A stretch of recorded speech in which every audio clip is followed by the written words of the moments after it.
আজ আমার নিবেদন, আমি রাধেয়। ব্রাহ্মণ তুমি নও পুত্র, বলো কি তোমার পরিচয়? কোন ব্রাহ্মণ সন্তান নিজের দেহে বজ্র কীট দংশনের এত প্রবল যন্ত্রণা নিতে পারে না কখনো। বলো বলো কে তুমি? আচার্য পরশুরাম চিৎকার করে উঠলেন। আমি মাটির দিকে চোখ নামিয়ে বলেছিলাম, আমি অধিরথ সুতপুত্র, আমি রাধেয়, আমি বসু সেন। উনি চক্ষু রক্তবর্ণ করলেন, অভিশাপ রাখলেন আমার মাথায়। আমার সঙ্গে ছলনা! ভুলে যাবে, ভুলে যাবে ব্রহ্মাস্ত্র প্রয়োগ, ভুলে যাবে বিশেষ সময়ে। হা আচার্যদেব, আপনি জগতের অন্যতম শ্রেষ্ঠ গুরু, শ্রেষ্ঠ ব্রাহ্মণ। আমার চোখে সূর্যের তেজ খুঁজে পেলেন না, আপনি উপলব্ধি করতে পারলেন না ভাস্কর ঔরস। সুতপুত্রত্বেই বিশ্বাস রাখলেন। কিসের আচার্য আপনি? দ্রোণাচার্য বলেছিলেন ক্ষত্রিয়ের শ্রেষ্ঠ বীর হবে একমাত্র অর্জুন। আমার অস্ত্র শিক্ষা কেবলই বাল খিল্ল। তুমি হেসেছিলে অর্জুন। ওহ, কি ক্রূর সেই হাসি! দ্রৌপদীর স্বয়ংবর সভায় ব্যর্থ আমি, বিজয়ী তুমি। দ্রৌপদী লাঞ্ছিত করলো আমায়। আমার জীবনের প্রথম কামনা ছিনিয়ে নিয়ে গেলে তুমি। তারপর তারপর তার স্থান হলো পঞ্চজনে। কোন মন্দ আমি বলেছিলাম তার বস্ত্র হরণ সময়ে? এক স্বামী তো তার ছিল না। কেন প্রতিবাদ করনি অর্জুন তোমার মাতৃ আজ্ঞার? আমার চোখে দ্রৌপদী গণিকা, পঞ্চজনের গণিকা, গণিকাই। আর তোমরা যে তার বীরপতি সকল, কোন নীতিতে কোন সম্মানে পাশা খেলায় পণ রাখো নিজের স্ত্রীকে? কোন ধর্মের দোহাইয়ে স্থির থাকো বস্ত্রহরণ অনুষ্ঠানে? আমার মনের ঘৃণা ব্যক্ত করেই ঘৃণিত পুরুষ হয়ে গেলাম। আর তোমরা? তুমি অর্জুন, যার হাত ধরে দ্রৌপদী প্রবেশ করেছিল দাম্পত্যে, তোমরা হয়ে গেলে নিরপরাধ। ধিক তোমাদের, ধিক তোমাদের আভিজাত্যে, ধিক নারী জাতির এমন বীর পতিদের। গান্ডীব তুলেছ অর্জুন, অঞ্জলিক নিয়েছ হাতে।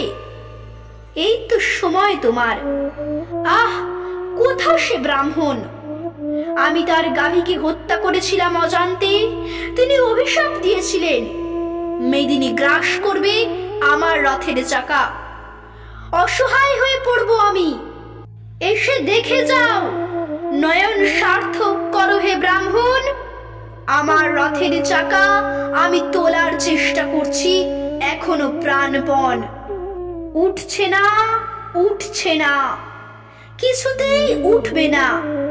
আমি জানি কৃষ্ণ তোমায় স্মরণ করিয়ে দিচ্ছে তোমার পুত্র অভিমন্যুর মৃত্যু। ঘটোৎকচের আর্ত চিৎকার, আমার অনৈতিক আচরণ।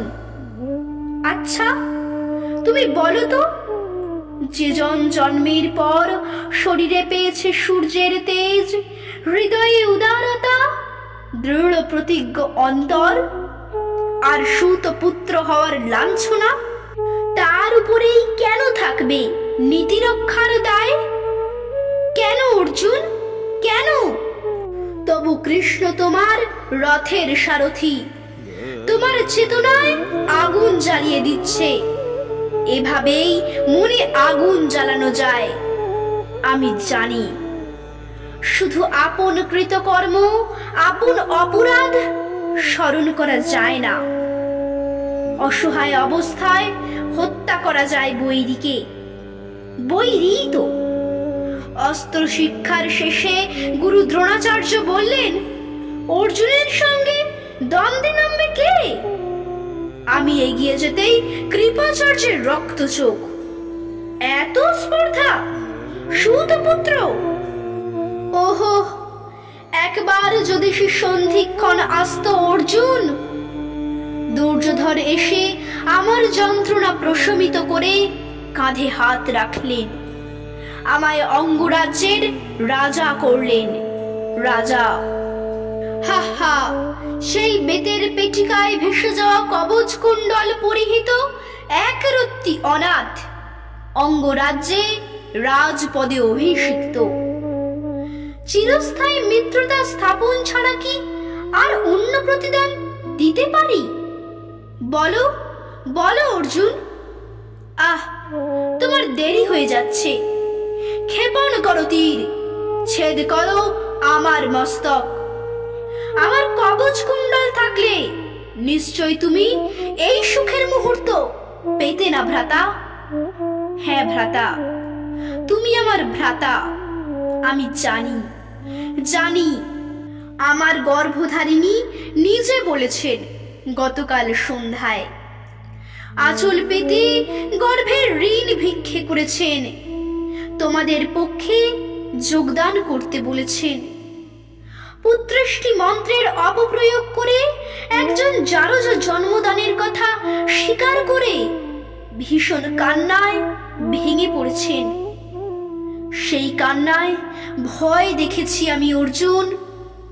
আমি যে সূর্যের সন্তান, তোমাদের মঙ্গল কামনায় তাই আমার জন্মদাত্রী আমার মা হতে চেয়েছেন এত পরে। কিন্তু আমার কি লাভ তাতে? আর কি বা প্রয়োজন এখন এই অযাচিত মাতৃত্বের? ফিরে কি পাবো সেই আচার্যের অভিশাপ দেওয়ার মুহূর্ত? আমি তার শাপ দেওয়ার আগেই তার সামনে মাথা উন্নত করে বলতে পারবো, মহর্ষি আমি কৌন্তেয়? দ্রৌপদীর চোখে চোখ রেখে বলতে পারবো, আমি তোমার ঘৃণার পাত্র নই, সূর্যপুত্র আমি? আমি ক্ষত্রিয় জাত সর্বশ্রেষ্ঠ বীর, আমার বাহুতে এসো? না, এসব কিছুই পারবো না। তাই আমি অধিরথ আর রাধার সন্তান, আমি সুতপুত্র। অর্জুন, এই দেখো, অহেতুক দুর্বল হচ্ছ কেন তুমি? তোমার পিতা ইন্দ্র যেদিন আমার কাছে আমার কবচ কুণ্ডল চাইলেন, আমি সেদিনই বুঝেছিলাম আমার অন্তিম ঘনিয়ে আসছে শীঘ্রই। তা এখন সমাগত। তুমি বিলম্ব করো না অধিক। ওই গান্ডীব থেকে বের হয়ে আসুক আমার মৃত্যু। মেদিনী আমার ছিন্ন মস্তকে হাত রেখে পরম নিদ্রার গান শোনাক। আমার মাতা রাধা পুত্র শোকে বিদীর্ণ করুক আকাশ বাতাস। লুকিয়ে দু এক ফোঁটা অশ্রু মোচন করুন পাণ্ডব জননী কুন্তী। স্বর্গে সাক্ষাৎ হবে পুনরায় আমাদের। তুমি ক্ষমা ভিক্ষা করবে আমার কাছে। যুধিষ্ঠির বলবে, তুমি জ্যেষ্ঠ ভ্রাতা, এ স্বর্গ সংসারে তুমি সিংহাসনের অধিকারী। মাতা কুন্তী ক্রোড় পেতে আমায় ডাকবেন, বলবেন, বাছা তোর যন্ত্রণা মিটিয়ে দিই আয়। আমি ছুটে যাব সুত গৃহে। রাধা মায়ের শুষ্ক স্তনে মুখ গুজে মাতৃত্ব পান করে নেব।